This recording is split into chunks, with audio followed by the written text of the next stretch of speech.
Hi Cancerians, welcome to your reading for Pluto's shift into Aquarius. So this reading will be for Cancer and Cancer rising. So if you have Cancer as your sun or rising sign, there will be a link in the description box for you to generate your own birth chart if you need it. So Pluto's made the shift already. It was in Capricorn for the last 16 years, and as you may already know, with Pluto, it is a planet and an energy that's associated with change, transformation, and power. So Pluto basically breaks things down, it strips them back, and it gets us to look beneath the surface at where change is needed, where we need to let go, so that we can kind of purge, regenerate, and take our power back. When it was in Capricorn over the last 16 years, the previous 16 years, it would have shown us where there's a misuse and abuse of power, whether that is in your personal life. It showed up in the world, I believe, as well, like in the government. So it showed us the shadow side of the government, finance systems, authority with patriarchal structures as well, because Capricorn is it's the father, isn't it, in astrology and in the tarot too. And that father stuff, you may have had changes and stuff relating to father or father figures in your personal life, and obviously things have shown up in the world as well, changes there. Overall, it would have shown us where things needed to transform, where there's inequity in terms of power and of resources as well. And I think we saw evidence of that, didn't we, without me even having to give specific examples. With Aquarius now, Aquarius is a progressive and liberating kind of energy. And Pluto will be there for around about 20 years. So that's a whole generation, isn't it, really? But with Aquarius, we will see change, transformation, power struggles, or taking back of power. It'll be more to do with, or it's expected to be more along the lines of equality and freedom, liberation, but for everyone. So things being fairer for everyone. It'll show us where we are disempowered in our personal lives and collectively, and how to take our power back. Aquarius pushes the boundaries of what we think is possible. So we can see that with AI already, can't we? But that can also relate to higher consciousness and just things that are for the good of all. Like we may have thought, who knows, it could be like a golden era. That's being very hopeful, isn't it? But you never know. We think it's not possible, but Aquarius pushes the boundaries. So we might go through like a golden era. Not right now, obviously, because things are complicated in the world. But at some point, you never know. We could get to a point where we are, things are a lot more harmonious. Wishful thinking. But I have a feeling as well, an intuitive feeling, and it does relate specifically to Aquarius, because Aquarius is about community and friendship. I think it will show us the cracks, the flags, and the shadow side in our friendships and our communities as well. There may be a lot of make or break situations, if it hasn't already started, in friendships, where you sort of look at the a bit more deeply into your friendships, and you're kind of thinking, this isn't working as well as I thought it could. This needs to be improved. We need to repair this. Or you might decide you want to let go entirely. But specifically for Cancer and Cancer rising, when Pluto was in Capricorn, it would have impacted your 7th house, which is relationships. It's Libra energy, isn't it? So you may have noticed over the previous 16 years, a lot of changes, taking back of power, or noticing where you've been disempowered in relationships, how you relate and interact with others.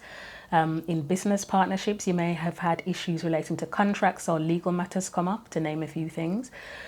With Pluto now being in Aquarius, should I say, it's in your 8th house, and it's already, well, the 8th house is connected to Pluto energy because it's Scorpio. So it's like a double whammy of change, transformation, and power related issues. So you could potentially go through an awakening. Even if you've already been through one, it could be another level of awakening. It could be a new awakening. But you could really, really change, or your life could really, really change. You could definitely be doing a lot of shadow work, deep diving at some point. Again, looking at where you feel power, or that you need more power, or you are disempowered, or maybe you may be misusing power. Things around sex could come up, around your sex life, sexual identity, anything sex related and to do with intimacy. Stuff can come up about the occult, like your thoughts, and that could change, or you could become more curious about that. And then with that eighth house energy as well, it can connect to others' money. So that can be inheritance, sharing resources, that kind of thing. Things like that can come up, and there'd be sort of changes, power-related matters around that as well. So that's kind of a brief-ish overview. And which I keep saying I should have said at the beginning is that I am going to actually pull cards as well. So I'm just going to pull one oracle card from the Le Vampires deck and one tarot card from the original Rider-Waite Tarot, just to sort of say what Cancer and Cancer rising needs to be aware of as we kind of move forward with Pluto in Aquarius. So for Cancer rising and just Cancerians who have it as their sun sign, what do we need to know as we move forward with Pluto in Aquarius? This is a very big and heavy deck as well. Oh, I like this for you, Cancer. We have the Rebellion card. This is one of my favorite cards in the deck in general. So it says, rebellion, upstart, tumult, revolution. I mean, to me, that kind of is Aquarius energy in general. And it's a bit of Scorpio energy too, because Scorpio, I know quite a few people with Scorpio energy, and I would say nobody can tell them what to do, basically. And I already said it's that Pluto's now in your 8th house. You've got the Pluto energy, you've got the 8th house energy, and you've got the Rebellion card. So you could really be shaking things up, to be honest, and changing in a big way, and really just throwing out the rule book or telling people nobody tells me what to do. And yeah, revolution. I mean, that is a key word for Aquarius energy as well. Let's see what your tarot card is. What is the tarot card for Cancer and Cancer rising, Cancer sun and Cancer rising, please, if anything wants to come out? I almost feel like someone is sick of their life or sick of the way they're living their life, and it's kind of like, yeah, F this, I want something completely new. I'm changing the whole damn thing, everything. Wow, okay.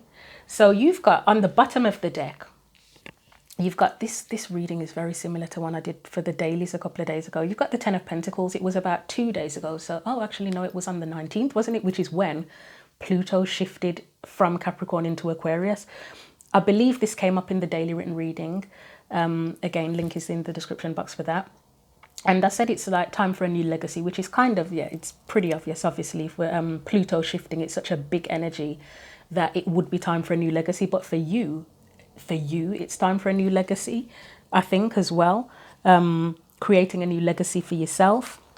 And you've got the Page of Swords as the card that came out. So I did say with the 8th house energy and Pluto's energy, it goes beneath the surface. And this is a bit of an investigative energy with the Page of Swords as a tarot card. But it's also new truths as well. So there's the investigative energy, like if you're thinking you want things to be completely different in your life, figuring out what it is that you want, learning more, just having a curious mind, being more curious about things, more open about things. But it is about expressing new truths as well. So this Rebellion, with this card, it can be expressing a version of yourself that people are like, what the hell's going on there? But I don't think you'll care, to be honest. So yeah, I think that's it for you. So I'll leave it there. Again, go to the description box if you need to generate your birth chart, if you want the link for the daily written tarot and oracle card readings, and if you want a personal reading as well. I'll be back for the in-depth monthly readings for December very soon, so I'll see you again soon. Take care.